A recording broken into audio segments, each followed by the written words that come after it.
गुंबद खज़रा देखूं। और जिस कौम के नौजवान बुराई के रास्ते पर चलने लगे, आप यकीन जानिए उन कौमों का नामो निशान मिट जाता है। हमारे जवान कहाँ खड़े हुए हैं? है आपको अंदाजा इस बात का? हमारे नौजवान कहाँ हैं? हमारे नौजवानों की सुबह शाम कैसी है आपके इल्म में? हमारे नौजवान किस तरह की जिंदगी गुजार रहे हैं है आपके सामने? ये जो मुल्क के हालात रोज बरोज बिगड़ते चले जा रहे हैं, अगर हमारे जवान सही रास्ते पर होते तो हालात ये नहीं होते। अगर हमारे जवान रास्ते पर होते, सही रास्ते पर, लेकिन आज हमारे जवान उस रास्ते पर नहीं है जिस रास्ते पर रसूलुल्लाह ने लाके खड़ा किया था। यही वजह है कि हालात दिन ब दिन बद से बदतर होते चले जा रहे हैं और हम परेशान है इस चीज को लेकर। अब क्या होगा, अब क्या होगा, अब क्या होगा, हालात बहुत खराब हैं, अब क्या होगा, क्या नहीं होगा। याद रखिए, जब हम सही थे तो हमारे हालात सही थे। जब से हम बिगड़ गए हमारे हालात बिगड़ गए। जब हम सही थे तो हमारे हालात सही थे, जब हम बिगड़ गए तो हमारे हालात बिगड़ गए। आज भी अगर हम चाहते हैं कि हमारे हालात बेहतर हो जाएं, तो आप यकीन जानिए कि हम बेहतर हो जाएंगे तो इंशाअल्लाह हमारे हालात भी बेहतर हो जाएंगे। आपकी तवज्जो है मेरी तरफ? देखिए, मेरे पास इतना वक्त नहीं है जो आपसे कहूँ सुभान अल्लाह कहिए, माशाअल्लाह कहिए और हाथ उठाइए और पैर उठाइए। आपकी अगर तवज्जो है तो मैं चंद बातें अर्ज कर देता हूँ, और नहीं तवज्जो है तो 2-4 मिनट के बाद सलाम पढ़ लीजिए, चूंकि ये तकरीर का वक्त है भी नहीं। आज हालात कौम मुस्लिम के इस तरह बने हुए हैं कि हम मुसलमान दिखना चाहते हैं, प्रैक्टिकल मुसलमान बनना नहीं चाहते। मैंने जो कहा आपको समझ आई बात? आपको समझ आई बात? हम मुसलमान दिखना चाहते हैं, यानी हम टोपी लगाते हैं, लोग समझे मुसलमान हैं। हमने दाढ़ी रख ली, लोग समझे मुसलमान हैं। कुर्ता पजामा पहन लिया और हमने अपने दिल को तसल्ली दे दी, हम मुसलमान हैं। लेकिन ये बताइए कि जो आप मुसलमान दिखना चाहते हैं, क्या प्रैक्टिकल अंदर से भी आप मुसलमान हैं? ये बहुत बड़ा सवाल है आज के ज़माने में। ऐसा ना हो कि आप जिंदगी भर दिखते ही रहें कि आप मुसलमान हैं, लेकिन सही माना में इस्लाम आपके दिल में दाखिल ना हो, तो कल क़यामत के मैदान में हुजूर को कौन सा चेहरा दिखाएंगे? आप कहेंगे नहीं साहब हम मुसलमान हैं, पक्के मुसलमान, पक्के मुसलमान हैं आप। ऐसा कौन सा इस्लाम का काम है जो आज की तारीख में आप खुशी से कर रहे हैं? मैं आपको बताऊं, हिंदुस्तान में सर्वे के मुताबिक हमारी कौम के जवानों को 60% लोगों को पहला कलमा याद नहीं है।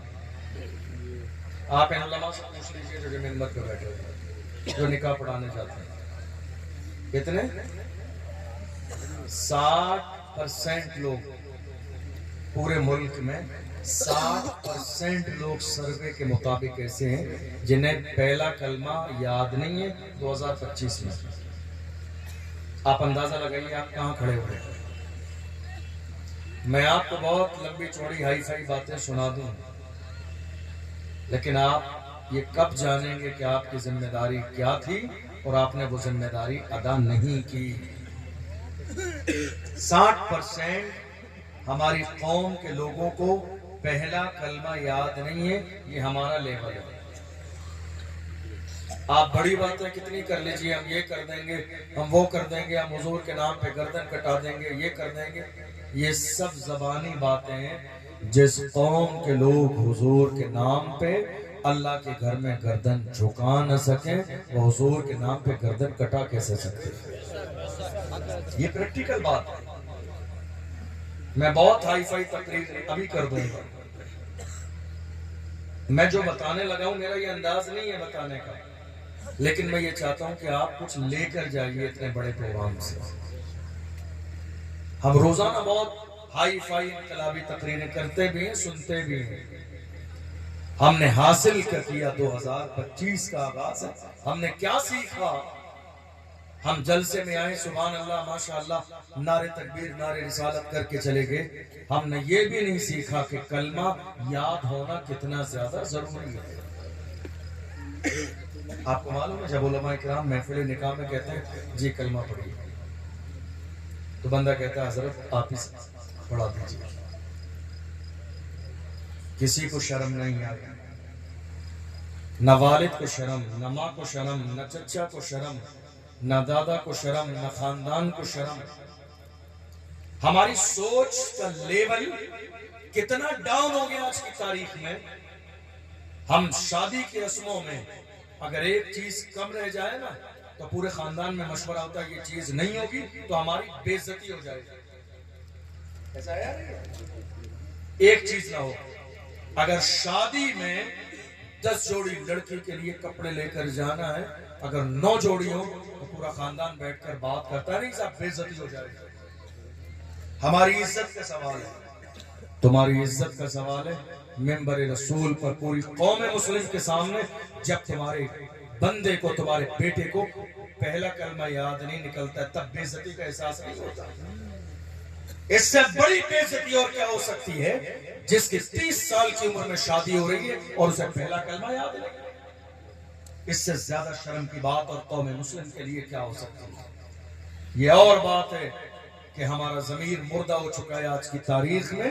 जहां हमें शर्मिंदा होना चाहिए वहां हम खुश हो। कलमा याद नहीं होता, लड़का हंसते हुए मुस्कुराते हुए मस्ती करते हुए, अरे हजरत आप ही पढ़ा दीजिए। ऐसा है नहीं? अरे हजरत आप ही कलमा पढ़ा दीजिए निकाल। जिस कौम के 30 साल के जवान को पहला कलमा याद ना हो, वो कौम ये ख्वाब कैसे देख सकती है कि नहीं साहब हम जाके फलस्तीन के मुसलमानों की हिफाजत करेंगे? जिस कौम के जवान को पहला कलमा याद ना हो, वो कैसे ये कह सकते नहीं साहब हम मस्जिद अक्सा की हिफाजत करेंगे? मस्जिद अक्सा की हिफाजत करने वाले ऐसे लोग नहीं थे जिन्हें पहला कलमा याद नहीं था। मस्जिद अक्सा की हिफाजत करने वाला वो मर्द कलंदर दुनिया जिसे सलाहुद्दीन अय्यूबी के नाम से जानते हैं। कौन सलाहुद्दीन अय्यूबी? वो सलाहुद्दीन अय्यूबी जिसने यहूदियों के सामने जाके खड़े होके कहा था जो जान मांगोगे जान देंगे, जो माल मांगोगे माल देंगे, मगर ये हमसे कभी न होगा, नबी का चाहो चला। ये किसके तेवर थे? ये कलमा पढ़ने वाले मुसलमानों के तेवर। कहां है हमारा पहला कलमा याद नहीं है? मैं आप में से किसी को उठा के खड़ा नहीं करूंगा, क्योंकि मुझे अपनी तरह आपकी इज्जत का भी ख्याल है कि आप जरा अपना गिरबान झांकिए। आपकी उम्र 60 साल है, 70 साल है, किसी की 80 साल है, 50 साल है, 40 साल है। जरा गिरबान झांकिए कि आपको पहला कलमा याद है? जिस कौम के जवानों को 2 सेंटेंस याद ना हो, ला इलाहा इल्लल्लाह मुहम्मदुर रसूल, आपको लगेगा ये तो बहुत सिंपल सी बात है। हम रोजाना हमारे उलमा मेंबर पे देखते हैं ये 2 सेंटेंस ही याद नहीं, समझ रहे हैं? अब जिसको पहला कलमा याद है, कैसे उम्मीद की जा सकती है कि उसको नमाज का तरीका मालूम है? और नमाज हमारे यहाँ पढ़ी कहाँ जाती है? कहाँ नमाज पढ़ी जाती है? कौम मुस्लिम का हाल आज की तारीख में ये है, एक चांद देखकर नमाज शुरू करते हैं और दूसरा चांद देखकर नमाज बंद कर देते हैं। ईद के दिन का हाल ये है, इन मिंबर पर बैठने वाले उलमा से पूछ रही नमाज ईद के बाद कितनी जगह ऐसा होता है कि जोहर के अंदर जमात करने के भी लाले पड़े होते हैं, 2 बंदे मौजूद नहीं होते कि इमाम साहब लोगों को लेके जमात करते हैं। ये हाल होता है मस्जिदों में। नमाज ईद के बाद जोहर असर मगरिब इशा की कंडीशन देख लीजिए आप, कहां गए। इतना कमजोर था जमीर इनका कि जिन्होंने 30 दिन 5 वक्त की नमाज पढ़ी, आज नमाज ईद के बाद 2 वक्त की भी नमाज पढ़ने के लिए राजी नहीं है। ये हमारा हाल है, हमारा हाल है। हमारी कौम ये सोचती है उलमा इकराम आए, हमें फजीलतें करामतें सुनाएं, जन्नत का टिकट दें और सुभान अल्लाह माशाअल्लाह कह के हम अपने घर चले जाएं। याद रखिएगा, ये जलसा एक रात का मदरसा है। हमारे बुजुर्गों ने शुरू किया लोगों को दीन की बातें सिखाने के लिए। ये जलसा मजाक के लिए नहीं है, ये जलसा मस्ती के लिए नहीं है, ये जलसा मेरी और आपकी तारीफ के लिए नहीं है, ये जबरदस्ती बड़े बड़े अल्काब बताने के लिए नहीं है। ये जलसे किए जाते हैं, कौम की लाखों रुपए की खून पसीने की कमाई इसमें खर्च की जाती है, ताकि हमारी कौम के लोग दीन की कम से कम चंद बातें तो सीख कर जाए। चंद बातें तो कौम के लोग दीन की सीख कर जाए। अगर ये भी नहीं होगा तो आप मुझे बताइए फिर इन जलसों का मकसद क्या रह जाए। हम इतनी बड़ी तादाद में दूर दूर से उलमा इकराम बुलाते हैं, खर्चा किया जाता है, बड़े मसाइल होते हैं, बड़ी मशक्कत, सारे काम। हम सीखते क्या हैं? हम सीखना नहीं चाहते हैं। बल्कि मैं आपको बताऊं, और ये उलमा भी इस बात पर गवाही देंगे, हमारे जलसों में अगर कोई आलिम संजीदा तकरीर करने लगे दीन सिखाने वाली, तो हमारी कौम ये कहती है कि किसी अच्छे तकरीर करने वाले को ला के बिठाओ, ये तो काम खबूल कर। ऐसा है। अगर हमारे उलमा मिंबर से कुछ संजीदा अंदाज में दीन सिखाने की बात करें, तो हमारे लोग कहते हैं भाई कोई अच्छा खतीब बुलाना था, ये तो बिल्कुल ऐसी आम बातें कर रहे हैं, मजा नहीं आ रहा। याद रखिएगा, ये जो सजा मिल रही है ना, ये सजा, ये 75 साल जो आपने मजा लिया उसी की सजा है। अब ज्यादा मजा लेने का मिजाज मत बनाइए, काम के आदमी बनिए, काम के आदमी। ये मुल्क मौजूदा दौर में इस बात का तकाजा कर रहा है कि मुसलमानों को ये एहसास हो जाना चाहिए कि मौजूदा दौर में हमारी जिम्मेदारियां क्या हैं। तन्हा मुसलमान है जिन्हें अपनी किसी भी जिम्मेदारी का एहसास नहीं। आपको बताऊं, बड़ा दुख भी होता है, सोशल मीडिया का दौर है, आपके कैमरे चल रहे हैं, लाइव प्रोग्राम चल रहा है, कितनी जगह कितनी बातें दिल में आती हैं कहने के लिए, लेकिन फिर भी सोचना पड़ता है कौम की बात है, लाइव प्रोग्राम चल रहा है, न जाने ये बात कहां तक जाएगा। लेकिन याद रखिएगा, ये हम नहीं बताएंगे तो कौन बताएगा। हमारे 18 साल के जवान आज शराब के ठेके पर बैठे हुए हैं। ये हाल है कौम मुस्लिम के जवानों का। 18 साल के जवान बाज़ाब्ता ज़िना के कोठे पर बैठे हुए, ये हाल है हमारी कौम के जवानों का। हमारे 18-20 साल के जवान, कोई ऐसा नशा नहीं है हिंदुस्तान में जो हमारी कौम के जवान नशा करते ना हो। हीरोइन हमारे जवान यूज कर रहे हैं, हीरोइन एक नशा है। एमडी हमारे जवान यूज कर रहे हैं। हत्ता के कुछ लोगों का लेवल तो इतना डाउन हो गया है जो पेट्रोल और डीजल की खुशबू से भी नशा कर रहे हैं। हमारी कौम के जवान, जिन कौम के जवानों की कस्में खाई गई, जिस कौम के जवानों के लिए माजी और मुस्तकबिल के ख्वाब शर्मिंदे ताबीर किए गए, जिस कौम के जवानों के लेवल को देखकर डॉक्टर इकबाल ने नज़में लिखी, जिस कौम के जवानों के तेवर को देखकर अल्लाह अकबर अर्तुगरुल गाजी ने और उस्मान गाजी ने सल्तनत उस्मानिया का ख्वाब देखा था, उस कौम के जवानों का हाल जिसके लिए डॉक्टर इकबाल ने कहा था टल न सकते थे अगर जंग में अड़ जाते थे, पांव शेरों के भी मैदान से उखड़ जाते थे, तो सरकश हुआ कोई तो बिगड़ जाते थे, तीर क्या चीज है हम तोप से लड़ जाते थे, शान आंखों में न जचती थी चाहदारों की, कलमा पढ़ते थे हम छांव में तलवारों की, हम जो जीते थे तो जंगों की मुसीबत के लिए या रसूल अल्लाह, और मरते थे तेरे नाम की अजमत के लिए। दश्त तो दश्त है दरिया भी न छोड़े हमने, बहरे जुल्मात में दौड़ा दिए घोड़े। ये किसी और की नहीं हमारी तारीफ। और आज कौम मुस्लिम के जवानों का लेवल कितना डाउन है मालूम है आपको?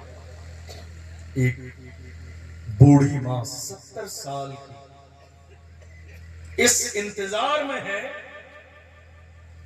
कि कोई तावीज करने वाला मिल जाए और मुझे कोई ऐसा तावीज मिल जाए कि मेरा बेटा शराब छोड़े। हम लोग जब जलसे में जाते हैं, लोग हर दिन किसी ना किसी फैमिली में ठहराते हैं। उस फैमिली के लोग जब मुलाकात के लिए आते हैं, हम लोग पूछते हैं खैरियत है? आप यकीन जानिए मिंबर रसूल पर बैठा हूं, जब हम ये पूछते हैं खैरियत है साहब, 60 साल 50 साल 70 साल के बुजुर्ग, तो वो खैरियत बाद में बताते हैं, उनकी आंख से आंसू पहले निकलने लग जाते हैं। कहते हैं हजरत क्या खैरियत बताऊं, बड़ी दुआओं से मिन्नत से कोई हिंदुस्तान की ऐसी दरगाह और मजार न छोड़ा मैंने जहां औलाद के लिए मिन्नत न मानी, तब जाके अल्लाह ने मुझे एक बेटा अता फरमाया। आज उस एक 18 साल के बेटे का हाल ये है कि 24 घंटे शराब के नशे में धुत पड़ा रहता है। हजरत कोई ऐसा तावीज मिल जाए कि मेरे बेटे की शराब छूट जाए। कोई कहता है हजरत मेरा बेटा आज बाज़ाब्ता सट्टा लगाने लगा है। कोई ऐसा तावीज मिल जाए कि मेरा बेटा सट्टा लगाना छोड़ दे। हजरत कोई ऐसा तावीज मिल जाए कि मेरा बेटा नशा करने लगा है। हजरत कोई ऐसा तावीज मिल जाए मेरा बेटा सूद का लेन देन करने लगा है। ऐसा कोई तावीज मिल जाए, याद रखिएगा ये सारे काम तावीजों से नहीं, बचपन की तरबियत से होते हैं। तावीजों से इनकलाब नहीं आता है, सिर्फ तावीजों से इनकलाब आ जाता तो हमारे नबी पूरा दस्तूर हमें देकर तशरीफ न ले जाते। मेरे नबी ने फरमाया अल यौमा अकमलतु लकुम दीनकुम व अतममतु अलैकुम निअमती व रदीतु लकुमुल इस्लाम दीना। मेरे नबी फरमाते हैं आज दीन मुकम्मल हो गया है और मैं तुम्हें जो दीन देकर जा रहा हूं, जो कुरान देकर जा रहा हूं, इसे जितनी मजबूती के साथ पकड़े रहोगे तुम जिंदगी में कभी गुमराह नहीं होगे। आज के हमने कुरान पकड़ा है, कुरान कहाँ है? कुरान आपके घर में तो है, आपकी जिंदगी में नहीं है। मेरे जुमले पे गौर कीजिए क्या कह रहा हूं। कुरान आपके घर के ताक में है, आपकी जिंदगी में नहीं है। आपकी जिंदगी में आपने ना कुरान पढ़ा, ना कुरान समझा और ना ही कुरान के मुताबिक अमल किया। कुरान ने आपको बार बार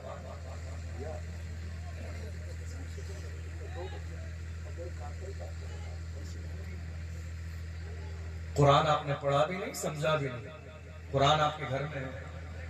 आपको मालूम आपको जिस तावीज की जरूरत है ना, आपको तावीज की जरूरत है आपके मसाइल हल हो जाए।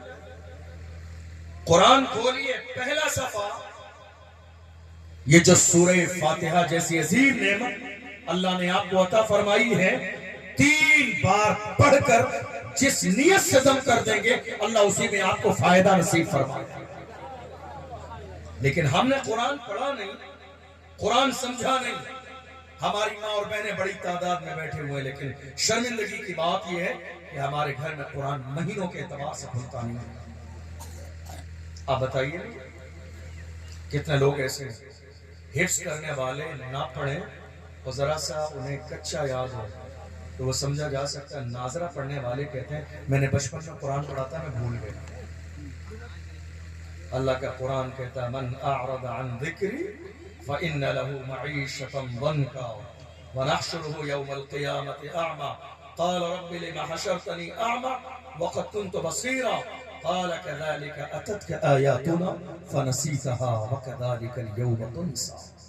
आज कौम का हाल ये, कोई कुरान पढ़ने वाला नहीं। हमारे घर में कुरान है, हमारी जिंदगी में कुरान नहीं है। अगर हमारी जिंदगी में कुरान होता तो आज हालात ये नहीं होते। हमारी माँ हमसे राजी नहीं है, हमारे वालिद हमसे राजी नहीं है। सगी बहन का हाल ये है, माँ बाप के मर जाने के बाद भाइयों ने और भाभी ने उसका मायका बंद कर दिया, दरवाजे हमेशा के लिए बहन के लिए बंद कर दिए। रमजान के महीने में एक साहब आए, कहा हजरत मेरी बहन बहुत परेशान है, मैं मालदार आदमी हूं, ज़कात निकालना है मुझे, तो क्या मैं ज़कात निकाल कर अपनी बहन को दे सकता हूं? उसके घर गरीबी का हाल ये है, सहरी और इफ्तार के लिए इंतजाम भी नहीं है, इतनी परेशानी के दौर से गुजर रही है मेरी बहन। ज़कात दे दूं? मैं क्या कहने लगा हूं, सुनिएगा गौर से। मैंने कहा भाई, बहन को ज़कात नहीं, विरासत में जो हिस्सा है वो दे दीजिए। तुम्हारे माल में तुम्हारी बहन का विरासत में जो हिस्सा है वो दे दीजिए, ज़कात लेने देने की नौबत ही नहीं। आज हमारे यहाँ मिजाज खत्म हो गया, भाई के 4 घर हैं, बहन किराए पर, भाई करोड़पति है, बहन एक एक लुकमे के लिए तरस रही है। हमारे घर में कुरान है, हमारी जिंदगी में कुरान नहीं। कितनी बूढ़ी माएं ऐसी हैं, आज सालें गुजर गई हैं, जिनके अपने बेटे ने जाके उनके दरवाजे पर सलाम नहीं किया। शादी हो जाने के बाद बीवी बच्चों को लेकर अलग हो गए, जैसे कि वो इस माँ से पैदा ही नहीं हुए थे किसी भी दौर में। माओं की कंडीशन ये है, 5 वक्त नमाज में दुआ करती हैं, अल्लाह चेहरा नहीं, कम से कम बेटे की पीठ ही दिखा दे। लेकिन ये बेटा है जो एक नजर भी अपने माँ बाप को देखने के लिए, जाने के लिए राजी नहीं। आज सबसे ज्यादा आपको शायद इस बात का अंदाजा हो, मौजूदा दौर में 3-4 साल के जमाने में हमारी कई लाख बेटियां मुर्तद हो चुकी हैं। मुर्तद जानते हैं, इस्लाम छोड़ चुकी हैं। इस्लाम छोड़ दिया, किसी गैर से जाकर शादी कर, किसी गैर के दरवाजे पे चली गई। इसमें बहुत बड़ी वजह यह है, कितनी बेटियों से जाके पूछा गया तुम्हारे इस्लाम छोड़ने की वजह क्या है, आखिर तुमने अपना घर क्यों छोड़ा? तो कहा मेरी उम्र इंतजार करते करते 40 साल की हो गई, मेरे बाप की गरीबी की वजह से कौम मुस्लिम का कोई जवान मेरे दरवाजे पर रिश्ता लेके नहीं आया। ये हाल है आज हमारे घर का। हमारी बेटियां कितने गरीबों की 30 साल 32 साल 35 साल हद तक 40 साल के हो गए। जवान किस इंतजार में हमारे किसी मालदार घर में रिश्ता हो जाए, जहां बाइक मिले, 4 व्हीलर मिले। मैं कहता हूं अल्लाह ने मर्द तो तुम्हें बनाया, मर्द तो अल्लाह ने तुम्हें बनाया, हाकिम तो वह बनाया, ये सामान लाना औरत की जिम्मेदारी नहीं है। इस्लाम में कहीं भी जहेज नहीं है। ये गलत फहमी आज न जाने मेरी कौम के जवानों के जहन में किसने डाल दी, किसने ये सोच डाल दी कि नहीं साहब जहेज मिलेगा, जहेज तुम्हारा हक है। जहेज तुम्हारा हक नहीं, जहेज लड़की का हक है, लाना ये मर्द की जिम्मेदारी। और अरब में आज ऐसे ही होता है।